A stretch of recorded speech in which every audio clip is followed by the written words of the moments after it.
Olá, bem-vindos à Igreja no Mundo Magazine, o programa da Fundação AIS aqui na sua televisão. Sou o Paulo Aido e ao longo dos próximos 50 minutos vamos levar até si um resumo do que de mais importante se passou no mundo no que diz respeito à vida da Igreja Católica, nomeadamente em relação aos cristãos perseguidos, à Igreja que sofre. Notícias do mundo, história da semana, grande entrevista, crónica da Irmã Miri e os tweets do Papa Francisco são algumas das secções que farão parte sempre deste magazine da Fundação AIS. Todas as semanas, sempre a esta hora, sintonize connosco, sintonize com a ajuda à Igreja que sofre.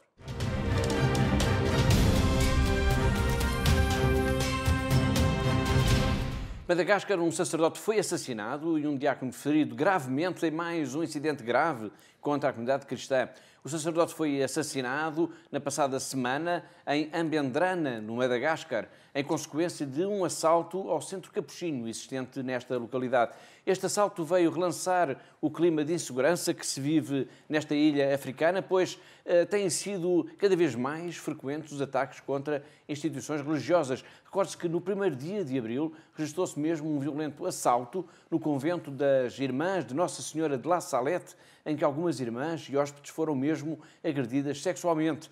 A Conferência Episcopal do Madagascar já pediu ao Estado para adotar medidas rigorosas diante do número crescente de atos de banditismo verificados em toda a ilha. República Democrática do Congo foram descobertas 17 valas comuns na província do Kasai Central. Esta região tem sido palco de confrontos entre soldados do exército e uma milícia local, a Camuina Nzapu, de que resultaram mais de 7 dezenas de mortos. Com esta descoberta por parte de elementos das Nações Unidas, serão já mais de 40 as valas comuns encontradas neste país desde agosto do ano passado.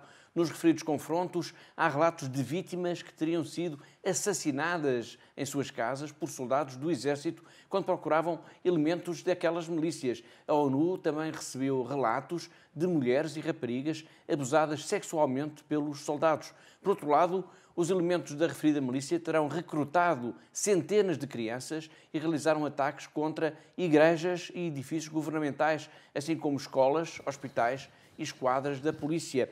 No dia 30 de março, os milicianos da Camuina Nzapu atacaram mesmo uma igreja e sequestraram, segundo elementos das Nações Unidas presentes no local, um padre e uma freira que só foram libertados após o pagamento da fiança no dia seguinte. Portugal, o Parlamento aprovou uma proposta do CDS-PP em defesa da liberdade religiosa no mundo.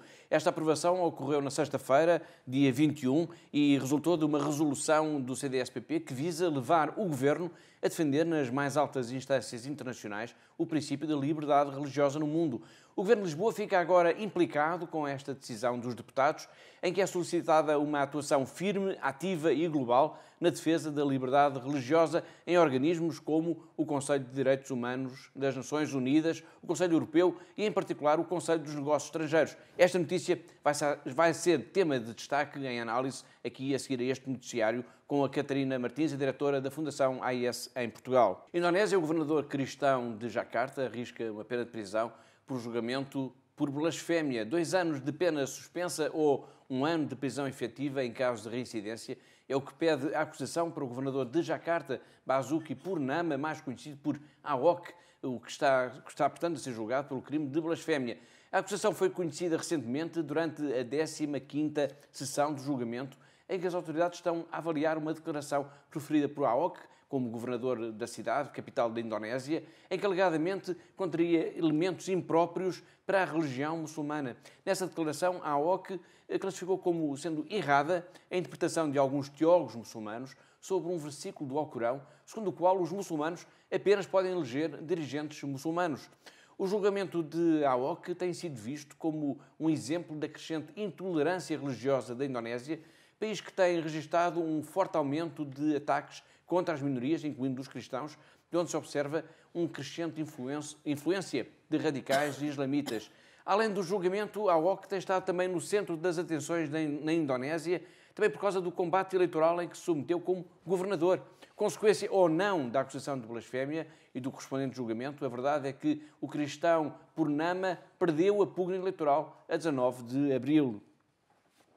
5 cristãos foram detidos na China por estarem envolvidos na distribuição de literatura religiosa. 5 cristãos 4 mulheres e um homem que pertencem à Igreja Protestante Shaoguang foram acusados de venderem livros de devoção cristã oficialmente proibidos, tendo sido condenados, segundo a organização China Aid, a penas de prisão e ao pagamento de multas que oscilam entre os 10 mil e os 30 mil euros. A notícia da prisão destes 5 cristãos ocorre numa altura em que as diplomacias do Vaticano e de Pequim estão em negociações com vista à eventual normalização das relações diplomáticas entre os dois Estados. Apesar disso, não têm abrandado a perseguição aos cristãos em determinadas regiões da China. Além de Liaoning, onde agora se verificaram a prisão destes 5 cristãos, ainda recentemente, em fevereiro, a Fundação AIS estava conta da expulsão de pelo menos 32 missionários sul-coreanos de uma região Yanji, no nordeste da China, perto da fronteira com a Coreia do Norte, onde realizavam um trabalho humanitário há mais de uma década.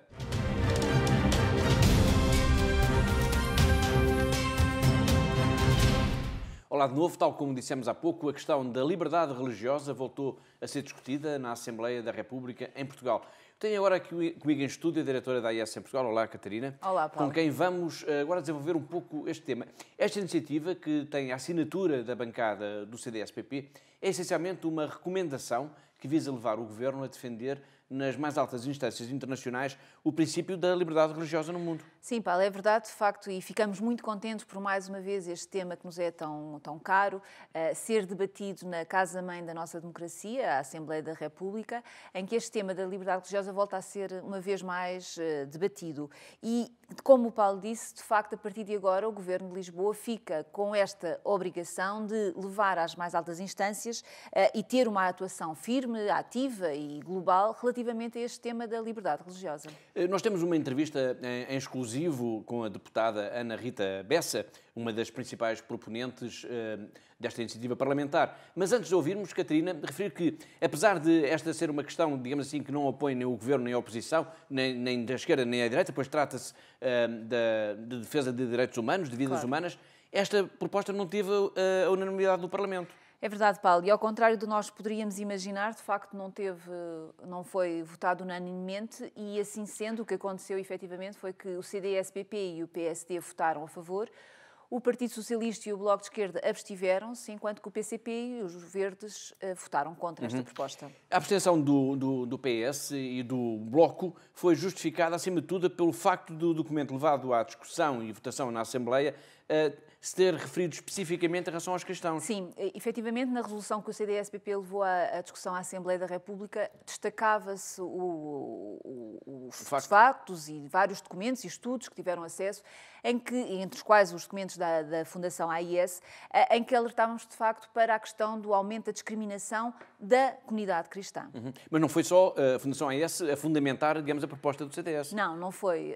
Houve outro documento que a deputada Ana Rita Bessa também falou nesta sua proposta, em que referiu a uma ou outra instituição, que é o International Society for Human Rights, um observatório laico sediado em Frankfurt, em que dizem efetivamente que também 80% da discriminação que existe no mundo é relativamente à comunidade cristã.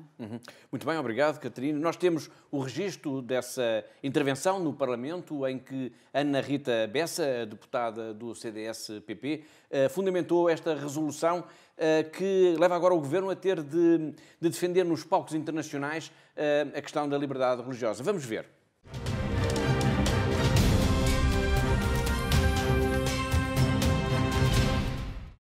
No dia 5 de janeiro deste ano, Mohamed Shoayat, de 16 meses, perdeu a vida em conjunto com a mãe e um irmão durante a tentativa de fuga da Birmânia para o Bangladesh.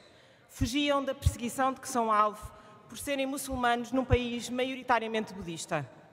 Na madrugada do dia 4 de abril, Lucy Sarah Halim, judia de 67 anos, foi morta por um jovem de 27. Segundo os vizinhos, este gritava "Alá" enquanto a atirava pela janela da sua casa em Paris. Uma semana depois, no domingo de Ramos, pelo menos 36 pessoas morreram na sequência do atentado do ISIS a uma igreja copta no Egito. Poucos exemplos, infelizmente, dos muitos que se sucedem em 2017, em pleno século XXI. Nada disto aconteceu em Portugal e certamente nenhum de nós é culpado, mas há que reconhecer que ninguém nos exime da responsabilidade de não nos fazermos cegos à injustiça. Entre a culpa e a responsabilidade está a liberdade de cada um, mas também do coletivo reunido nesta Assembleia, de não baixar os braços e denunciar. Não se trata, pois, de uma questão de governo ou oposição, de esquerda ou de direita, trata-se de uma questão de direitos humanos, de vidas humanas. Assim como os direitos das minorias étnicas, sociais, dos direitos das mulheres, de orientação sexual, assim como a liberdade de expressão, de identidade, de reunião, assim é o direito à liberdade religiosa. Em 2017, em pleno século XXI, há uma minoria que é especialmente perseguida.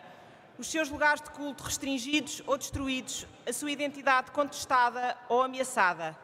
Esta minoria são cristãos. Muitos estudos o confirmam. Segundo a International Society for Human Rights, um observatório laico sediado em Frankfurt, 80% dos atos de discriminação religiosa são atualmente dirigidos a cristãos. Mas é verdade que o direito à liberdade religiosa não diz respeito apenas aos cristãos, mesmo quando em minoria são o grupo mais perseguido. A liberdade de professar ou não uma religião, de escolher ter uma identidade como coisa própria nossa, de celebrar um culto ou de escolher não fazer, essa liberdade é um direito fundamental. Portugal tem no Conselho de Direitos Humanos da ONU um especial dever, enquanto membro, por mais um ano, de lutar por esta liberdade para todos no mundo. Portugal tem no Conselho Europeu dos Negócios Estrangeiros uma oportunidade de levantar a questão, às vezes que forem necessárias, para que a Europa tenha uma atuação firme na defesa da liberdade religiosa. No Parlamento Europeu, todos os partidos condenaram por unanimidade o que declararam ser um genocídio, as atrocidades que têm vindo a ser cometidas na Síria e no Iraque por motivos religiosos contra minorias cristãs ou yazidi. No Parlamento Nacional, devemos poder dizer também a uma só voz que Portugal tem que defender energicamente todos os perseguidos, que o Governo, a diplomacia, os nossos representantes têm que lutar por esta liberdade no mundo, por este direito humano e por estas vidas. Foi a deputada Ana Rita Bessa quando apresentou na Assembleia da República a proposta para que o Governo se comprometa a defender nos principais fóruns internacionais em que o nosso país está representado a questão da liberdade religiosa. Como já aqui dissemos, esta votação não colheu unanimidade do Parlamento. CDS, PP e PSD votaram a favor, mas PS e Bloco de Esquerda abstiveram-se e Comunistas e Verdes votaram contra. Mas a resolução foi aprovada mesmo assim. Um dos principais palcos ou fóruns, se quisermos, da política internacional de que estamos a falar e onde agora o Governo é chamado a defender, em nome de Portugal, a questão da liberdade religiosa no mundo, é, Catarina, seguramente o Conselho dos Direitos Humanos da ONU, mas não é só esse. É verdade, não é só o Conselho de Direitos Humanos das Nações Unidas, mas também Portugal está representado noutros fóruns internacionais, como, por exemplo, o Conselho Europeu e, em particular, no Conselho de Negócios Estrangeiros. E, desta forma, com esta resolução agora tomada, o Governo está implicado e é obrigado, neste momento, nestes palcos internacionais, levar esta questão da liberdade religiosa, colocar esta questão na ordem do dia e falar também de que este é um direito fundamental do homem e que é preciso dizer claramente que hoje em dia este direito não é respeitado. Esta proposta do CDS-PP procura também aproveitar o facto do nosso país ser atualmente membro desse Conselho dos Direitos Humanos das Nações Unidas. O problema é que já não será por muito mais tempo. É verdade, Paulo, é só até ao fim deste ano e por isso também essa urgência neste debate no Parlamento português. Esta recomendação agora aprovada pelo Parlamento surge na sequência também de diversas iniciativas adotadas nos últimos anos pelos deputados com o objetivo de se promover e proteger a liberdade religiosa como direito fundamental da dignidade humana, um direito por vezes tão esquecido em tantos países, em tantas latitudes. E como dissemos há pouco, no documento subscrito pelo Grupo Parlamentar de Centrista e que foi submetido à votação no Parlamento, é feita uma referência expressa à Fundação AIS. Sim, é feita de facto uma referência expressa à Fundação AIS, porque temos estado a alertar constantemente nos últimos anos para esta questão da liberdade religiosa e da perseguição religiosa que existe, nomeadamente em países da África e do Médio Oriente, é onde temos centrado mais a nossa atuação. E nesta recomendação que foi agora aprovada pela Assembleia da República, de facto menciona-se os últimos dados do nosso relatório sobre a liberdade religiosa no mundo, publicado em 2016, no fim de 2016, 2016, em que dizemos expressamente que entre 500 a 600 milhões de cristãos em todo o mundo são perseguidos por causa da sua fé, e mencionamos também que cerca de 90 mil pessoas perderam a sua vida por causa da sua fé no ano de 2016. Por fim, dizer que esta deputada, que vimos ainda aqui há pouco apresentar este documento na Assembleia da República, Ana Rita Bessa, é membro do grupo parlamentar informal da Assembleia da República em defesa dos cristãos perseguidos, um grupo que atravessa diversos partidos e que é porta-voz, se assim quisermos dizer, de muitas das preocupações da Fundação AES no Parlamento Português. Precisamente, Paulo, e esta já foi uma grande conquista que haver em Portugal um grupo que se una em torno de um tema comum, como este da defesa dos direitos dos cristãos perseguidos, é de facto extraordinário. E, além disso, sabemos que são vários partidos, são todos os quadrantes políticos, portanto também é extraordinário saber que há um grupo em Portugal que se reúne. Aí sim há unanimidade. Unanimidade, sim. E têm ocorrido outras iniciativas relativamente à liberdade religiosa, e não posso deixar aqui de referenciar o que aconteceu em abril do ano passado, quando a Assembleia da República também votou um voto contra a perseguição relativamente aos cristãos no mundo, nomeadamente o que estava a passar em África e no Médio Oriente. Muito bem, no final da votação desta proposta, que temos vindo aqui a debater, Igreja no Mundo Magazine falou ao telefone com Ana Rita Bessa. A deputada mostrou-se esperançada de que a aprovação desta resolução pela Assembleia da República tenha agora uma consequência positiva e que alguma coisa vá mesmo mudar na atuação do Governo de Lisboa. Depois de tudo aqui ouvimos, particularmente do PS, que na verdade tentou impor ao CDS uma proposta sua, não posso deixar de pensar que se neste projeto de resolução se ignorassem os factos e onde se lê cristãos, se lê-se Yazidi ou muçulmanos na Europa ou qualquer outro grupo, seria mais facilmente aprovado. E é interessante lembrar o que diz sobre a atual perseguição aos cristãos o presidente do Congresso Mundial Judaico, e diz: o povo judeu sabe bem demais o que acontece quando o mundo escolhe o silêncio. Esta campanha de morte contra os nossos irmãos cristãos tem que ser parada. Talvez também fosse esta a ideia de Manuel Alegre quando disse: não há meias liberdades. Quando se ameaça a liberdade de alguém, ameaça-se a liberdade de todos. Por isso, podemos ignorar a crueza dos dados recolhidos em diversas fontes que, sem nada tirar a nenhum outro grupo, justificam o facto de termos destacado os cristãos. Escolher e ignorar estes factos tem um nome: chama-se preconceito. A Fundação AES está a promover, a nível internacional, por todos os seus 23 secretariados, uma campanha em favor da Igreja em África. Ainda há pouco se fez aqui referência a alguns países africanos assolados pelo terrorismo islâmico. Já iremos detalhar esta campanha. O que é, a quem se destina, como é que é possível ajudar? Para já, chama a sua atenção para a história da semana. Em todos os programas vamos tentar ter aqui sempre uma história que nos irá levar ao encontro de alguém que, por alguma razão, é protagonista desta aventura de amor e de solidariedade que dá pelo nome da Fundação AES. Hoje vamos até ao campo de refugiados de Kaduma, no Quénia. Neste campo vamos encontrar um homem, um cristão, que fugiu do seu país, o Burundi, com a mulher e os seus 3 filhos. Quando fugiu, só levou consigo um saco com alguma roupa, mais nada. John Kwetu fugiu por causa da guerra tribal que opõe Tutsis e Hutus e que provocou já mais de 300 mil mortos. Um deles foi o seu pai, assassinado por ser Tutsi, apenas por isso. Desde 2009, ele vive num campo de refugiados no Quénia. Mas como vamos descobrir já de seguida, John Kwetu, em vez de alimentar o ódio, a raiva e o desejo de vingança, descobriu o poder do perdão. Esta é a história da semana que nos vai ser contada agora mesmo pela Pilar Rocha.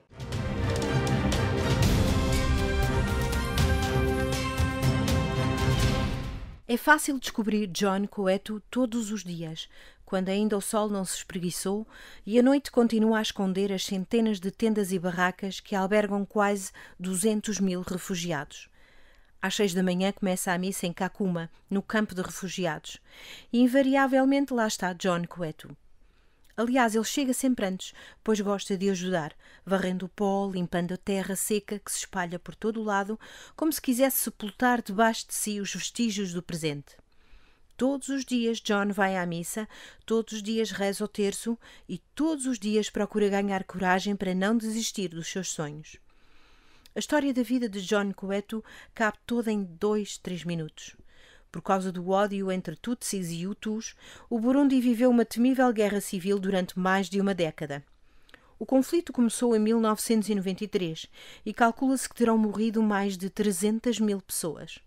O pai de John Koueto foi um deles. Pertencia à etnia Tutsi e foi assassinado. Koueto tinha 15 anos. Em 2009, o Burundi foi palco de novos incidentes e Koueto foi acusado de estar implicado nessa agitação. Ficar no país seria arriscadíssimo. Fugiu. Fugiu com a mulher e os 3 filhos. Fugimos sem olhar para trás. John levou consigo apenas um saco com alguma roupa. Mais nada.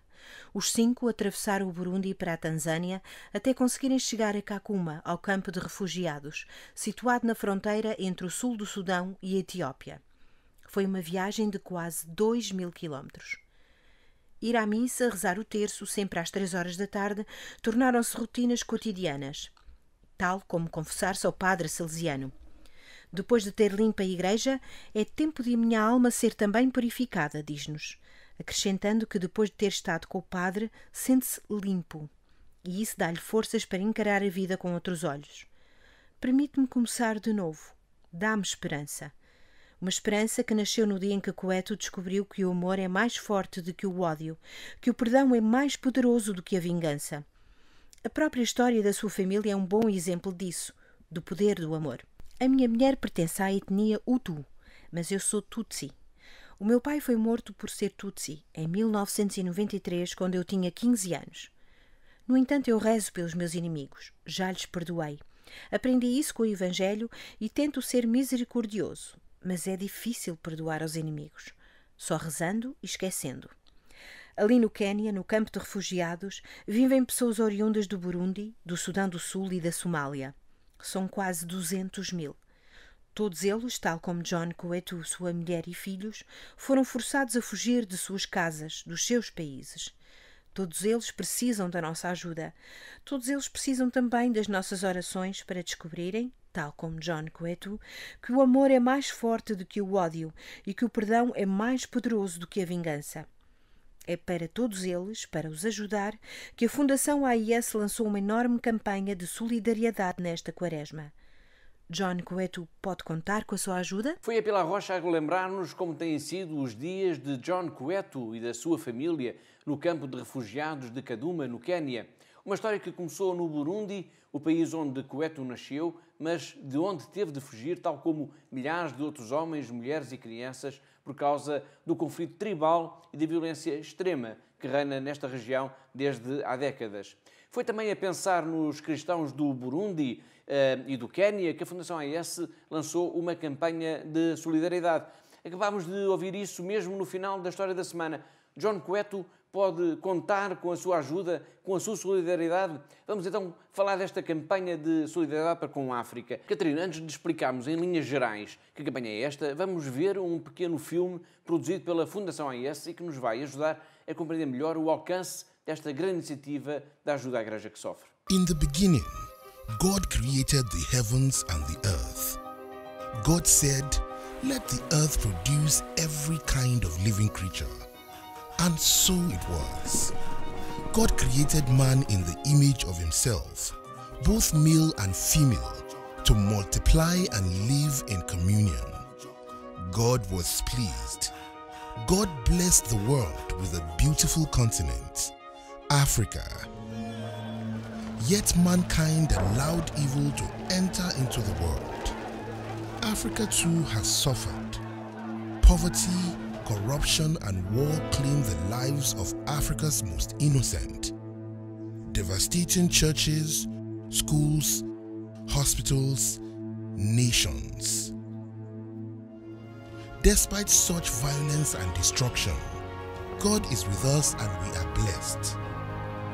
We are blessed by the courage of our bishops and priests who witness God's love. We are blessed by the faith of our catechists who teach us to love. We are blessed by the commitment of our religious who practice love. Although we are persecuted and sometimes afraid, with you we hold strong to our hope and joy in the Lord. We are blessed by you.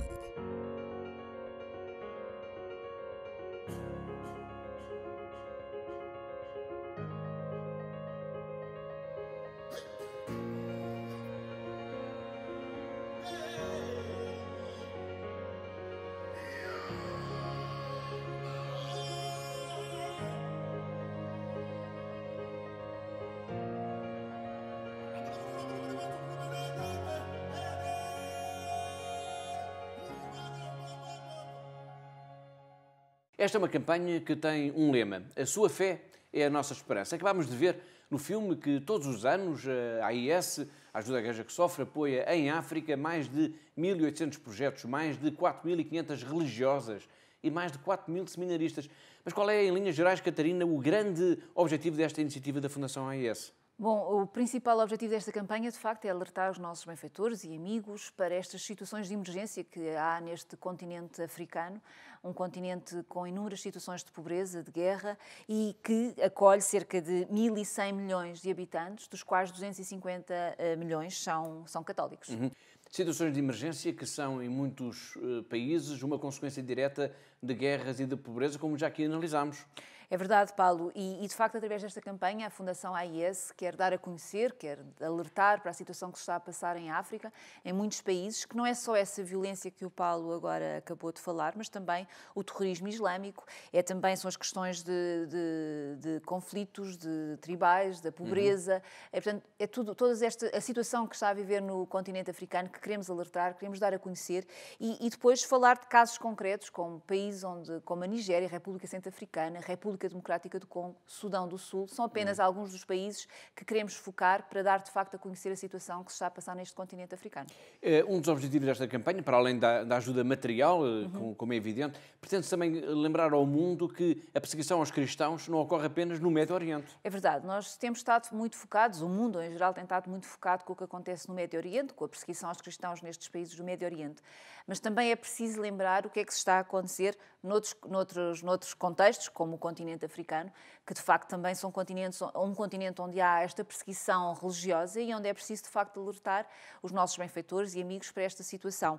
E depois, para além desta questão toda que já falámos aqui, da pobreza, do terrorismo que tem assolado todos estes países do continente africano, é também um continente onde há muitas vocações na Igreja e, portanto, também temos de estar atentos a esta situação e ajudar também esta vitalidade que existe nesta Igreja africana. Aliás, isso é um facto a sublinhar, porque, de facto, apesar de todas as dificuldades, nos últimos anos, o número de cristãos tem quadruplicado em África. É verdade, Paulo, e quadriplicar significa, só para nós termos uma ideia de quem nos está a ver lá em casa, passar de cerca de 55 milhões para 215 milhões. Portanto, segundo as últimas estatísticas, a Igreja de África, a par da Igreja da Ásia, são de facto os grandes continentes onde a Igreja tem florescido e tem crescido nos últimos anos. Muito bem.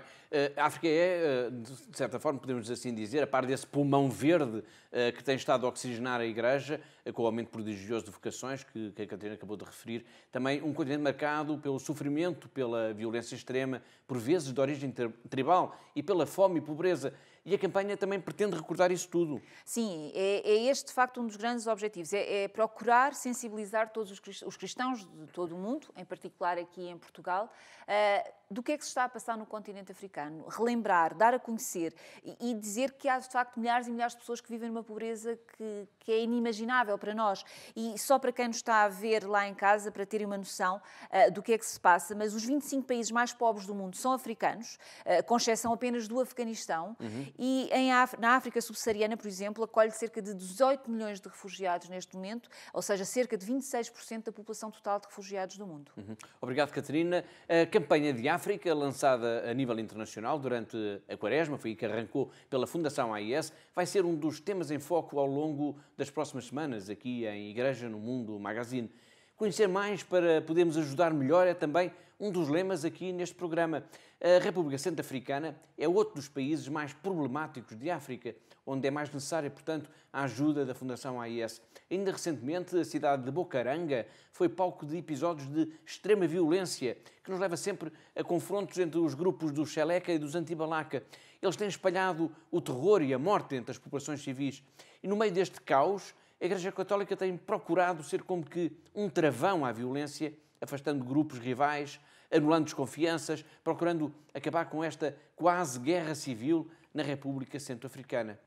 Apesar do risco, o cardeal Dieudonné Nzapalainga, o arcebispo de Bangui, decidiu percorrer esta região, assim como todas as dioceses do país. Eu agora peço a vossa atenção porque vamos escutar o padre Aurélio Gazera, pároco de Bozoum, que acompanhou o cardeal nesta visita a Bocaranga, um local onde as feridas ainda não cicatrizaram. Uma visita de que temos também algumas imagens. Sim, no dia 2 de fevereiro, nómadas da tribo Fulbe mataram 21 pessoas e feriram várias outras. Eles queimaram o mercado e muitas das lojas, saquearam os escritórios de várias agências de caridade e espalharam medo e terror em torno delas. As tropas da ONU não fizeram nada para detê-los, apesar de terem sido informadas da situação. Foi por isso que a visita do cardeal foi a primeira ocasião feliz e alegre depois destes terríveis acontecimentos. No entanto, ir lá foi um ato que exigiu grande coragem por parte do cardeal. As forças da ordem estavam completamente ausentes e no caminho eu mesmo me dirigi à frente do veículo do cardeal para que eu pudesse chegar aos locais primeiro e assim identificar e resolver quaisquer potenciais problemas de segurança. Graças a Deus, tudo correu bem, mesmo com alguns rebeldes do Anti-Balaka andando armados perto do sítio onde estávamos e também tendo que passar por uma barreira rebelde 5 km antes da cidade. No entanto, da parte deles, isso era mais uma demonstração do seu próprio poder do que intenção de realmente fazer algo de mau. Houve um momento muito intenso e emocionante em Bucaranga quando nos reunimos junto do cardeal na Capela das Irmãs com cerca de 20 religiosos de várias instituições diferentes. Entre eles havia noviços muito jovens, irmãs que tinham acabado de fazer os seus votos permanentes e até os missionários idosos que tinham trabalhado na República Centro-Africana durante 40 anos ou mais. Todos permaneceram em seus postos, especialmente durante estes 4 anos de guerra, apesar das ameaças, dos ataques e dos saques, das tentativas de intimidação. O cardeal expressou enfaticamente a gratidão da Igreja e do povo por esta persistente perseverança apesar da guerra. E ele contou-nos sobre algo que aconteceu numa paróquia em Bangui no auge da guerra. Um homem disse-lhe: "Eu fiquei porque podia ver a luz acesa no convento das irmãs. E eu sabia que se elas estavam ali, então eu poderia ficar também." É verdade que a Igreja está a fazer muito. Ela está a construir escolas, hospitais, igrejas, capelas e também há o trabalho que ela faz ao dar testemunho e elevar a sua voz. Mas o mais importante é simplesmente estar ao lado do povo. Ter as portas das nossas paróquias e casas de missão abertas a todos que estavam ou estão em necessidade. Isso também é evangelização. Significa tornar concreta a presença e o amor de Deus Pai. Acabamos de escutar o Padre Aurélio Gazera, um exclusivo de Igreja no Mundo Magazine, que nos deu conta de como têm sido tão atribulados estes dias na República Centro-Africana. Uma vez mais fica bem patente como é essencial, urgente mesmo, esta campanha em favor da Igreja que sofre em África.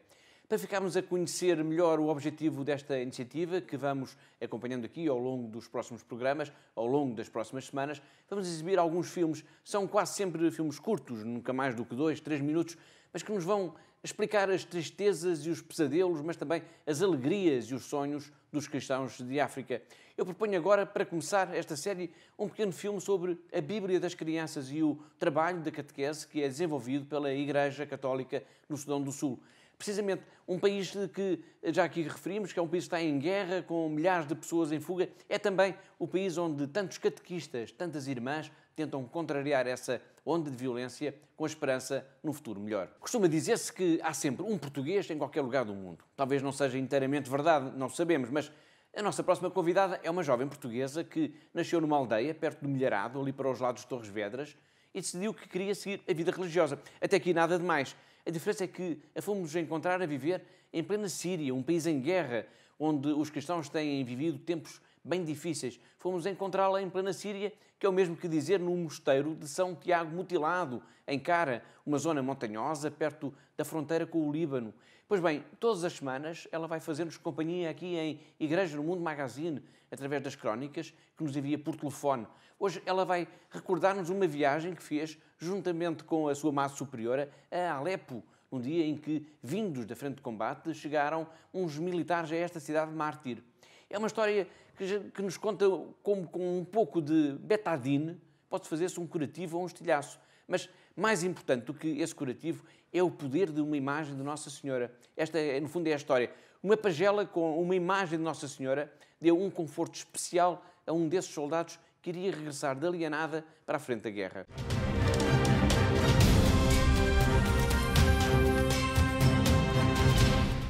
Vem uma carrinha da frente da guerra com uns poucos soldados dentro e há um que nos vê lá e que se aproxima da janela e diz: "Olha, ele veio agora aqui um estilhaço, era na pálpebra. Por pouco não estava cego. Ele veio aqui um estilhaço, dói-me muito." há aqui qualquer coisa, digam-me se há aqui qualquer coisa. Então, mas venha connosco ao hospital, nós vamos agora até lá, até ao pequeno hospital lá. Venha connosco. Não posso, eu tenho que voltar. Mas diga-me logo se está aqui qualquer coisa. Os tirados já tirei, mas diga-me se ainda é qualquer coisa que faz muito mal. Então, imediatamente, a madre diz-me, dê-me os gestores de primeiros socorros, e nós à procura, onde é que ele está? Tiramos o saco que tinha medicamentos pedidos pelo hospital, e infelizmente havia um bocadinho de betadine, e com um bocado de pano ali que eram máscaras para operações. Então pôs qualquer coisa lá no olho, disse, mas tem cuidado contigo, não sei o quê. Diz, obrigado, e qualquer coisa que se pode fazer a alguém que parece nada, mas que consola alguém que estava numa situação. E nesse dia tínhamos dito, houve 40 mortes hoje, da nossa 40. E todos aqueles soldados que estavam ali, ninguém sabia qual é que ia morrer, ou o que é que ia ficar vivo. E depois disso, houve um soldado que vem de novo à janela e que diz, eu sou cristão e estou à frente. Então a nossa madre tinha posto uma imagem de Nossa Senhora muito venerada no Líbano, uma imagem miraculosa, tinha posto no carro para nos proteger, dizendo que ela vai tomar conta de nós.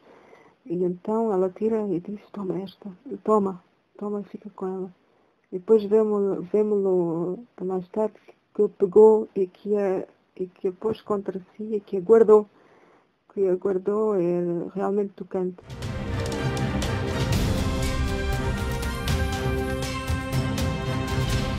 A Fundação AIS, que foi fundada no final da Segunda Guerra Mundial pelo padre Werenfried van Straten, tem como missão ajudar as comunidades cristãs perseguidas a apoiar a Igreja que sofre no mundo. Para concretizar esta missão, é necessário mobilizar benfeitores e amigos que, com a sua generosidade, são, no fundo, os grandes protagonistas desta história de amor. Sem eles, nada se faria. Todos os meses, a Fundação AIS envia gratuitamente para a casa dos seus benfeitores uma pequena revista chamada Sementes de Esperança, Folha de Oração, em comunhão com a Igreja que sofre. Este é o nome da revista. Alexandre Ferreira vai dizer-nos agora quais são as principais novidades desta edição de maio, que tem estado a chegar por estes dias à casa dos benfeitores da AIS.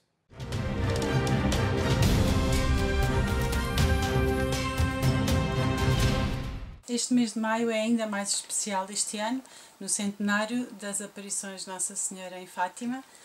E vamos então começar com a análise da folha de oração. O país selecionado é a Nigéria, o país mais populoso de África e muito marcado pela violência e o ódio, mas também o país onde a Igreja mais cresce e o que faz brilhar mais a luz da esperança. Na rubrica da oração apresentamos a consagração do mundo a Nossa Senhora de Fátima, que o Papa Francisco fez no ano 2013 na Praça de São Pedro, em Roma, diante da imagem peregrina. Já na meditação, selecionámos 2 textos do então Cardeal Ratzinger, que viria a ser o Papa Bento XVI, sobre o triunfo da misericórdia de Deus. Como tem acontecido nos últimos meses, na rubrica Atualidade, continuamos a apresentar a Carta Pastoral da Conferência Episcopal Portuguesa no centenário das aparições de Nossa Senhora em Fátima. E, por fim, o produto em destaque, o terço Centenário das Aparições em Fátima, um terço com contas de vidro azul, numa bolsa especial, com uma brochura explicativa. Além de ser muito bonito, este terço foi também benzido pelo Papa Francisco.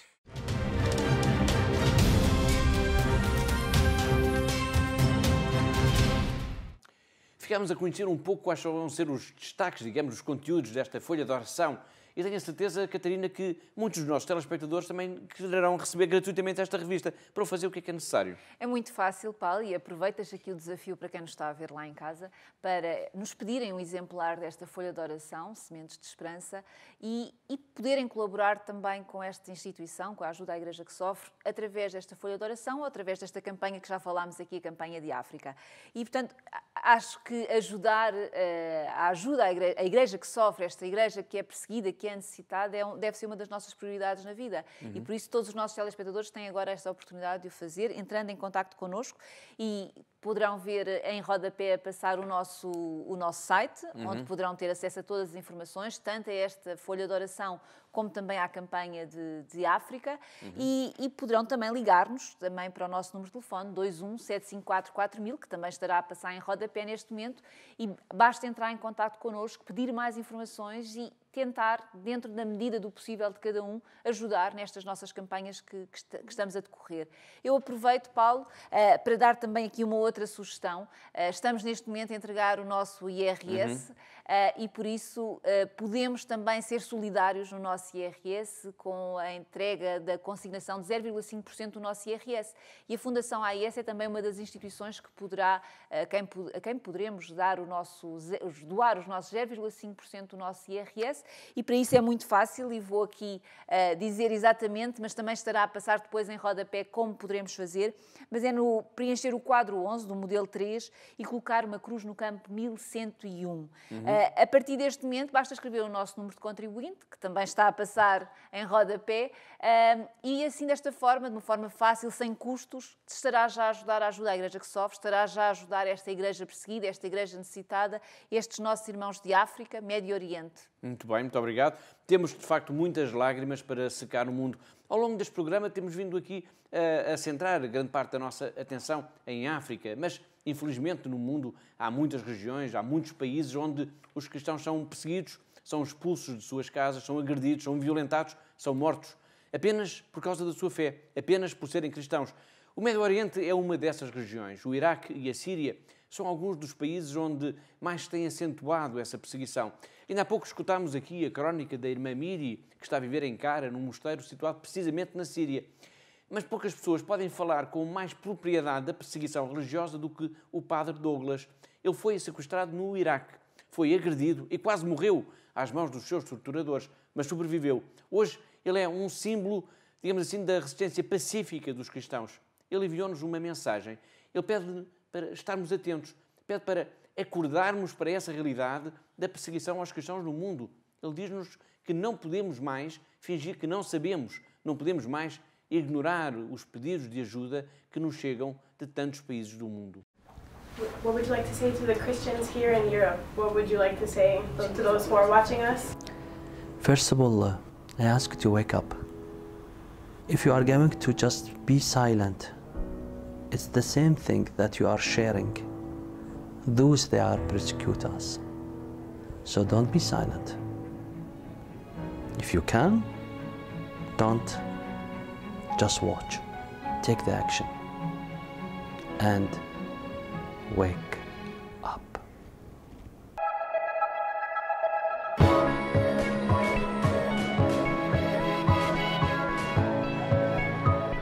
Tutto il mondo occidentale è in pericolo perché sono venuti da noi tanti kamikaze, tanti combattenti, militanti dello Stato islamico da Europa, da America, da Australia. Esta locura del ISIS, a esta locura se llega porque uno deja entrar el odio en el corazón de uno mismo, ¿no? Cuando crean este llamamiento a combatir el infiel, todo lo que no sea muslim sunna es enemigo y puedes matarlo. Y matando a una persona, a un infiel, tú puedes ganar el cielo. Es como también a veces convertir un videojuego en la vida real. E queste persone sono nate in una comunità musulmana qua in Europa e quindi questa comunità è la base di questo pensiero fundamentalistico. La misma gente que declaró a Siria como tierra del yihad, yo no los puedo culpar a ellos, siempre lo digo que para mí esta gente no es nuestro enemigo, el mal es el enemigo, el único enemigo que tenemos. En el Islam no existe el perdón, ¿sí? Uno lo dice así y no se da cuenta las ramificaciones que tiene, o sea, no solamente no existe, el perdón está mal. Cuando uno lo lleva a la práctica es atentado por atentado. Because one of them, he was telling me that we are going to take off your head and replace it with dog's head. And another he said that, yeah, and we are going to cut your body, small pieces. I told them, to you, the death, it's the end of the life, but to us, it's the beginning. Hay un cierto rechazo, ¿no?, de lo que somos, y no me gusta utilizar la palabra odio, pero sí que existe. Entonces nosotros tenemos que luchar contra ese odio haciendo el bien, con la caridad que Jesús nos enseñó, que lo llevó a dar su vida por nosotros, que es la misma caridad que muestran estos mártires, ¿no? I pray to God to take the evil from them hearts. Veramente paura no, perché quando viviamo una situazione come questa, con una gente coraggiosa come questa, non puoi sentire la paura. One of them, his name Ammar, he told me, say, if I are going to meet one day, what you are going to do, because who actually broke my nose, he asked me the question, what you will do with me, I said, of course we are going to drink something, or maybe, I don't know, but if your hands dirty with another people's blood, you have to go to the jail. To me, just forgiven. Los cristianos en Irak son un ejemplo increíble de perdón. La gente che perdona de todo corazón. Eso son un ejemplo para nosotros.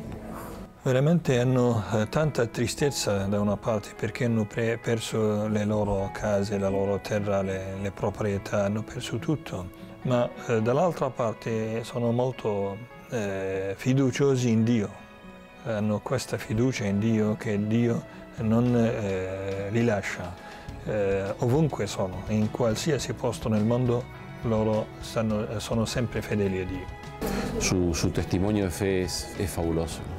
Fe al martirio, ¿no? Se parece a la anécdota de los santos de los primeros siglos. We have martyrs. I don't want to say that. But if we are going to have martyrs people, more than the people they have faith here, I guess we are in problem. Nacimos cristianos, pero también hemos seguido con ello, hemos escogido esta fe, y es el único camino verdadero. Como dice Jesús, yo soy ¿no?, que soy el camino de la verdad y de la vida. Potete aiutarci quando fate una società cristiana, attiva, coraggiosa. Dovete evangelizzare anche un'altra volta la vostra società, con coraggio, senza paura di dire che noi siamo cristiani. Questo è il nostro aiuto che potete fare. It's the time of work. As a Christian, can you help us to reach the Sunday of resurrection? Take your responsibility and wake up.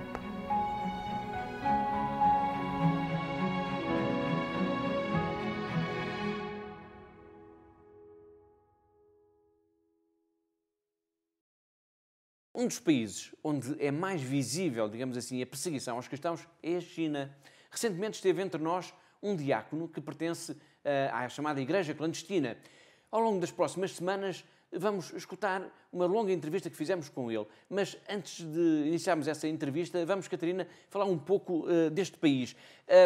Se falamos numa igreja clandestina é porque existe uma outra que não é clandestina. Exatamente, Paulo. E, de facto, o que se passa é que o regime de Pequim, no final da década de 50, criou uma igreja oficial, a Associação Patriótica, e que procurava, desta forma, evitar que a Santa Sé pudesse interferir na vida dos cristãos e pudesse interferir com as suas orientações, fazendo até a nomeação de bispos na China. Desde esta altura, a Santa Sé e a China não têm relações diplomáticas e, portanto, o que acontece é que existem cristãos que continuam fiéis à Santa Sé, ao Papa, e, portanto, são estes fiéis que pertencem a esta chamada Igreja Clandestina. E, além disso, sabemos que ainda hoje há muitos padres, há muitos bispos, há muitos leigos que estão presos, que conheceram ou que ainda conhecem hoje em dia a prisão, a tortura e, por vezes, até a morte. Obrigado, Catarina. Como eu disse há pouco, temos uma entrevista com um diácono que pertence à chamada Igreja Clandestina na China. Por uma questão de segurança, não podemos revelar sequer o seu nome. Vamos chamar-lhe Santiago. Hoje, o Santiago vai falar-nos da sua família, da descoberta da vocação e do dia em que anunciou lá em casa que queria ser padre, mesmo com todos os riscos que isso implica na China.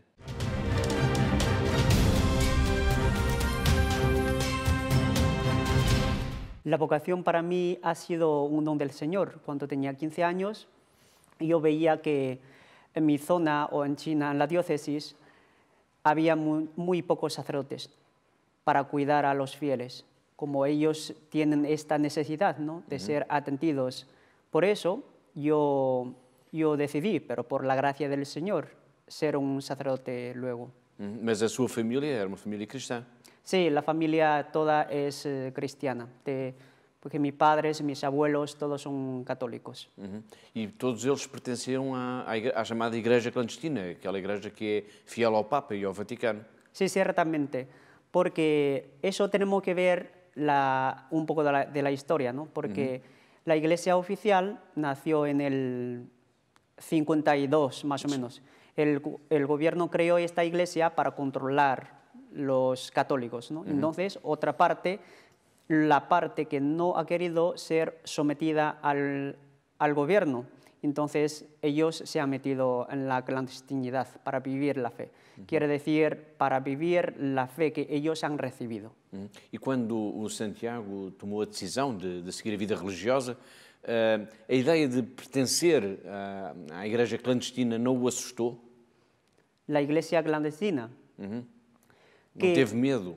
No, porque yo creo que, según mi conciencia, es lo que ha querido el Señor, porque para mí es la fe que he recibido. Por eso, si la situación no me permite vivir la fe con libertad, entonces, porque en mi interior soy libre, porque el Señor nos ha liberado de los pecados, ¿no?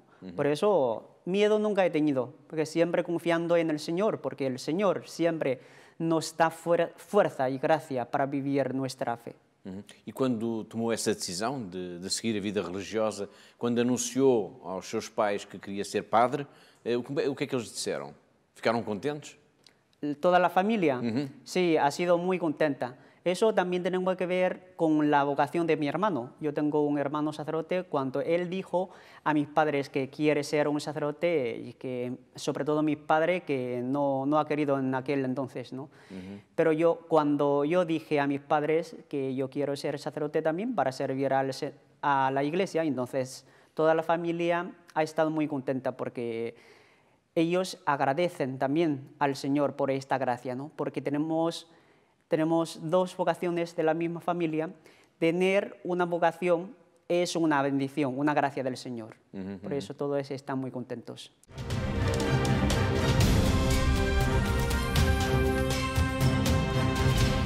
A Igreja do Mundo Magazine está a chegar ao fim. Vimos, ouvimos e vemos estes gritos, estes apelos, quer do Padre Douglas, quer do Diácono Santiago, que nos chamaram a atenção para a perseguição aos cristãos no mundo.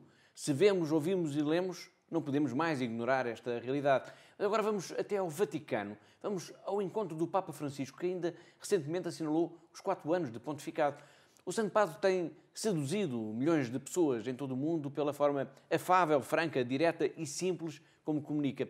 Quase todos os dias ele publica um pequeno texto na internet. É uma pequena mensagem, uma pequena catequese, se quisermos, que nos ajuda não só a conhecermos melhor quem é o Santo Padre, como a compreendemos também melhor o nosso papel de cristãos neste tempo tão conturbado em que vivemos. Os tweets do Papa Francisco são, a partir de agora, uma das rúbricas de Igreja do Mundo Magazine.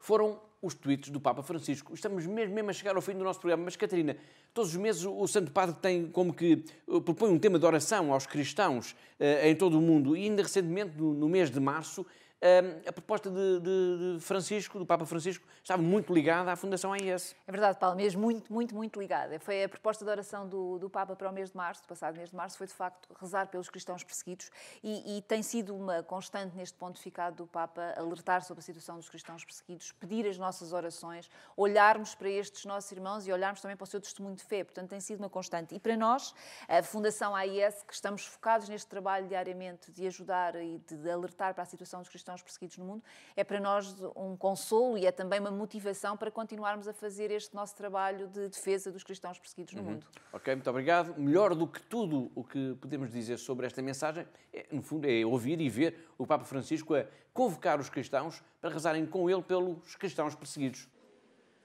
Anche io vi farò una confidenza personale. Alla sera, prima di andare a letto, io prego questa breve preghiera. Signore, se vuoi, puoi purificarmi. E prego 5 Padre Nostro, uno per ogni piaga di Gesù, perché Gesù ci ha purificato con le piaghe. Ma se questo lo faccio io, potete farlo voi anche a casa vostra e dire: Signore, se vuoi, puoi purificarmi. E pensare alle piaghe di Gesù e dire un Padre Nostro per ognuna. E Gesù ci ascolta sempre. E assim, com chave de ouro, com o Papa Francisco a pedir as nossas orações pelos cristãos perseguidos, chegamos ao fim de Igreja no Mundo Magazine, o programa da Fundação AIS. Em nome de toda a equipa que pensou, produziu e levou até si este programa, despeço-me com amizade e até a próxima semana. Até ao próximo Igreja no Mundo Magazine, se Deus quiser.